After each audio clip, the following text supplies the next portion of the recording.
Today's webinar, as you know, is on safety ratings, so ANCAP's new rating system.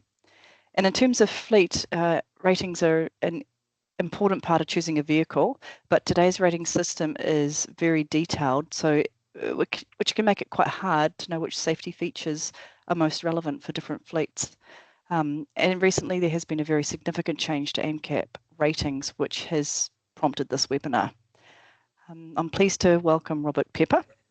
Robert is an independent automotive consultant, author, and driver trainer with extensive experience explaining vehicle safety and technology in practical real-world terms. As we go through the webinar, please pop your questions in the Q&A panel and we'll answer those at the end. And this is being recorded, so we'll make this available to you after the webinar, and Robert is also contactable if you have any additional questions to that. So, Robert's going to unpack ANCAP's updated rating system, explain why the highest star rating isn't always the best fit for every fleet, and he'll help you to understand which safety features matter most for both rural and urban fleet operations. So without further ado, I'll hand over to Robert. Thank you very much indeed, Rachel. And I will, Rachel, can you see the screen being shared? Just as a final check. Great. All right, so we will start off then. Okay, so let's define the current safety ratings. Now, you're probably familiar with what ANCAP used to be until recently, which was that a 5-star rating was made up of 4 parts: adult protection, child, vulnerable user, and safety assist. Now, here's the change. As of very recently, there's still 4 pillars, but they've changed quite dramatically into 4 stages of safety as opposed to 4 types of safety. The concept of a 5-star rating is still the same, but it's now more of a process view of the world. Okay, so what does that actually mean? Well, there's something called a Haddon matrix here, which is a generic mechanism or generic framework for looking at events. And you can look at things as what happens before a critical event, what happens during the event itself, and what happens afterwards. And that's been expanded out as follows. So we've got our safe driving, crash avoidance, crash protection, and post-crash. So safe driving means preventing dangerous situations occurring in the first place. So for example, you're fatigued and the car lets you know there's no danger, you're not on the way to a crash in any way, shape or form. This is very, very early prevention, and technologies there might be driver monitoring, checking that your seatbelts are in, reminders, steering assistance, speed limit detection. There's quite a number of them. The next one is crash avoidance. So this is when you are on the way to the scene of an accident. Something has happened, and if it's not corrected, then you are going to be in trouble. So let's say that the car is running off the road, AEB, autonomous emergency braking, might slow it, ESC might keep it straight, for example. So AEB, lane departure. There's even something called anti-dooring, where you open up a door and it detects if there's going to be a cyclist coming your way. Then we're into crash protection. Now, this is when you are actually crashing. We've got a problem here. So you've hit a tree. That's when your airbags go off and the car starts to crumple, etc. So airbags, crashworthiness, rollover protection. And then afterwards, there's post-crash as well. So the crash has happened. Now what can we do? So this is technologies like eCall, where the car can actually automatically call for help, can mitigate fire risk, make sure the doors are open, etc., and even check that the windows work when submerged, and particularly in the case of electric vehicles, energy management, etc. So that makes quite a bit of sense now to look at a Haddon type matrix across those ratings. And again, it's still the 0 to 100% score, with towards 100% getting you 5 stars. Talk a bit more about that later on. Now, some other changes. Now, the thresholds to get a given star rating, like 5 stars, is actually going to change every year from 27 to 30. And what this means is that a car which scores 5 stars in 2026, but has the same score in 2027, could potentially be 4-star. The criteria are the same, but the thresholds have moved up. And in 2029, we're going to get new rules again. So I'll show you what that means. So at the moment, to get a 5-star in 2026, you need 80% on crash protection, 70 for post safety and crash avoidance, and 60 for safe driving. In 2027, that's going to change. So crash avoidance needs 80 and safe driving 70. And in 2028, it's 80 for everything. So you can see that the criteria are the same, but the threshold to gain 5 stars or 4 stars or etc. will continually change over time, which might make things a little bit complex if you're trying to model different vehicles across different years. Okay, so now here's some example things which they're going into. Feet on dashboard, warnings against those. Misrouted seatbelts, not just whether the seatbelt is actually in or not, but whether it's misrouted. Pedal misapplication, that's when you press the brake, usually the accelerator when you mean the brake. There's been a few accidents with that. Driver monitoring, it's not enough now just to have tick the box. Do you have driver monitoring? Abrupt or irritating is words I took from ANCAP, and that's what they do not want to see, because I'm sure we're all familiar with electronic systems, driver aids, ADAS, which actually do more harm than good because they annoy the driver, distract the driver, and then they get disabled. Testing at different weather conditions, autonomous emergency braking, for example, might work perfectly well in the daytime. Does it work at night? Does it work in raining? And I certainly tested it on gravel roads, and it doesn't work on gravel roads. Now, cars can actually detect these days when on gravel roads, so I don't know if they're going to throw that in as well, but more AEB testing. And then I think something everybody's going to be really happy about, and this is a quote from ANCAP, the starting to move away from touchscreens to physical buttons for important driver controls, and I would term them primary driver controls, so we don't have to go through 4 different menu options in order to demist the window, which I think is a real hazard. So that's going to be a factor as well. Now, red body. So you may know that on the ANCAP tests, when they put a crash test dummy in, then the injury is rated from good to poor or thereabouts, and if it's very poor, i.e. red, then the maximum that vehicle can achieve is 5 stars regardless of how well it does elsewhere. Now, new dummies, this is important. Historically, crash test dummies have been adult males, which doesn't reflect the significant changes or differences with a female body, because the more you look at it, females are very, very different to male bodies, and that needs to be reflected. It's not just height and weight, there's bone structure and everything else. So they now start to use female body dummies as well as child dummies, and now we've got females in the front row, and there's also a whiplash test for smaller occupants as well. So that's great to see that that becoming more of a widespread change. Airbags, it's not just airbags going off during a crash, it's now airbags during rollover. Electric door handles, we see them a lot on electric vehicles, done for aerodynamic reasons. Are they going to operate in a crash? Fire risk, cars must tell the driver if they're on fire. Again, that's something more for electric vehicles, but if there is a fire, then you need to alert the occupant. E-call, I actually have a dedicated video on this on my YouTube channel where I show footage of a RAV4 crashing and then automatically calling emergency services without the driver needing to do anything. That's been mandated in Europe for a while, but not over here. And a range of tests. So manufacturers do not optimize things like airbag deployment, which I think is really important, because manufacturers want that 5-star rating. So they will look at the criteria, they'll optimize for that, and we want to make it as harder to do that. So it's more generally applicable. And here's an example of the testing that's done now. So you can see that's a U and it's turning left. And then there's a fake pedestrian walking across the road. They're looking at how quickly that pedestrian can be detected and then avoided. Now, rating expirations, this is a bit complex. So this is what ANCAP says here. The ANCAP rating never expires. So you can see there I've put that it's the Ranger in this case was tested in 2022 as a 5-star rating, and that rating expires in 2028, but it does say that it never expires. Let's dig into what they actually mean there.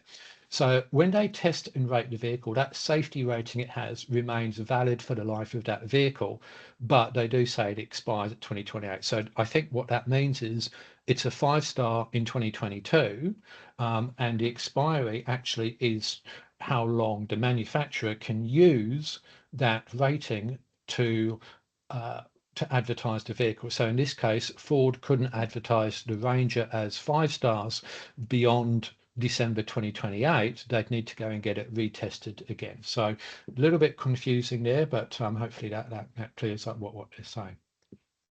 Now, I took this photograph 2 weeks ago when I was in the outback.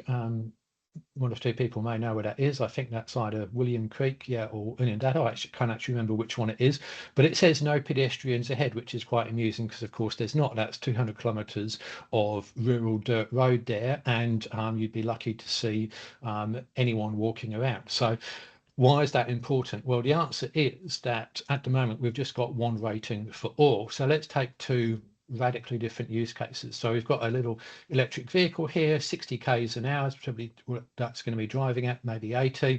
It's for city driving. It's going to be dealing with a lot of pedestrians. There might be 2 to 4 people on board. It's going to be doing short trips. Now these utes over here, rural driving, they're going to have to deal with animal strikes. I've hit quite a few animals, unfortunately, but never within the limits of a city. There are only going to be 1 or 2 people on board because that's the way those things tend to be run. They're going to be longer trips there. They're going to be driving at a higher speed. They might need to be doing towing and off-roading. So essentially, the safety features you need will vary depending according to the different use cases. But so, for example, with this city car, you might be very focused on pedestrian AEB, cross-traffic alert and rear seat protection. Whereas over here, you might be really focused about fatigue monitoring, rollover protection and lane departure. Because with the city car, you wouldn't drive it long enough to worry about fatigue, really. And the chances of it rolling are pretty small. Whereas with the rural utes, both of them become much more of an issue. And it would be nice to have a car which scores really high across everything, but realistically, there have to be trade-offs there. So I think it's worth looking at creating a matrix like this and going, okay, what are the use cases in my fleet and what is actually important there? Because there's no point getting a car with let's say pedestrian detection if you're going to run it out or in rural roads all the time.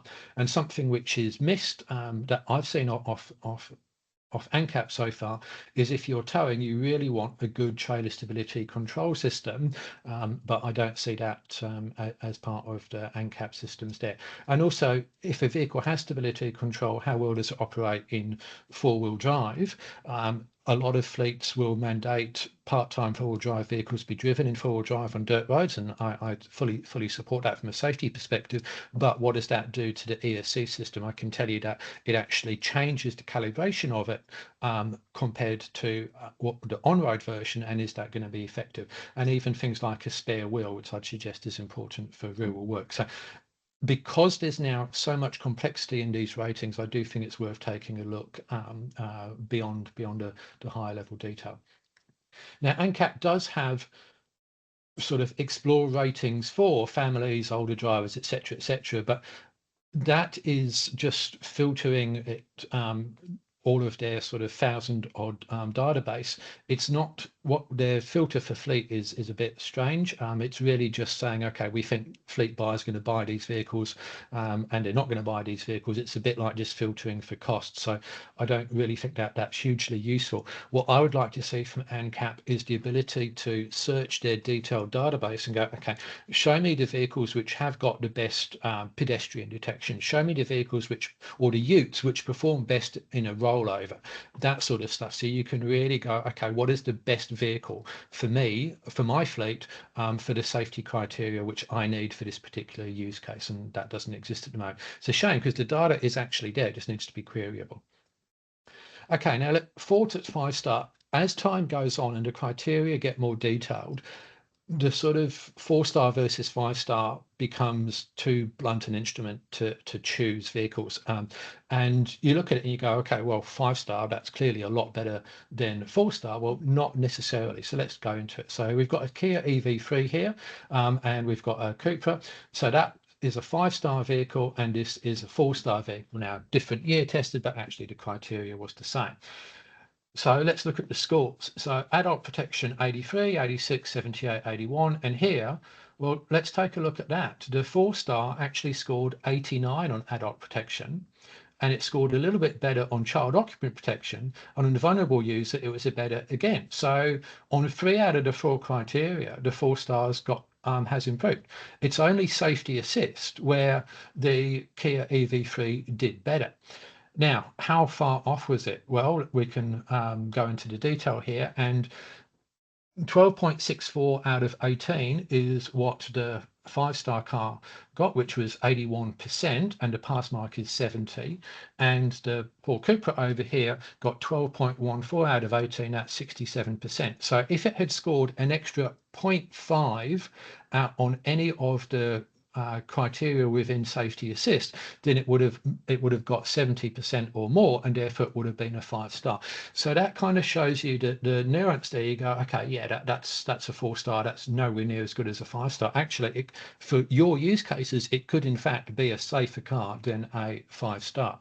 Now, I know that from a corporate perspective, it's easy to have a policy which just says, look, just buy 5-star, and simplistically that is good, and you don't necessarily want to go digging through the detail, but I do want to show that sometimes a 4-star can be in some ways better than a 5-star, and the same would be true the further down you go to star ratings. Now, there are safety organisations around the world. Here are some of them. You've probably heard of the global ANCAP. There's many different ANCAPs around the world. In the US, there's the IIHS and the NHTSA, etc. And thinking, okay, well, what's the relevance for that? Well, sometimes we have cars which you might want to look at, which are not tested in Australia, but are tested over there. And interestingly, I had a look at the Latin NCAP one for South America. That's what popped up on the website. That is not a message which we need to push into Australia, because people, I think, really do understand that. We do have a seatbelt issue still, but nowhere near as bad as some other countries. And it does show that different countries have different safety focuses, and you can't necessarily look at a safety rating in one country and translate it over to Australia, because the equipment does change, particularly in this age of electronic driving aids. Now, this point over here, you may hear of SRS airbags. Well, actually, all airbags are SRS. SRS stands for Supplementary Restraint System, and that's essentially what that's saying. The primary restraint is your seatbelt, the supplementary is the airbag. So all of those second-hand car dealers who like to say, hey, our airbags are SRS, well, all airbags are SRS. Now, here's an example of where you might be able to look at a foreign website to get an idea of what a safety feature could be. So if we look at the Ford Ranger, we have that in Australia, as everybody knows, and it's rated 5 stars. The Ford Ranger is also sold in the US, and it is rated by IIHS over here. Now, that rating isn't anything like as detailed as ANCAP, but nevertheless gives you an idea. So we look at crashworthiness. That's good, medium, and acceptable for the 3 crashworthiness ratings they have.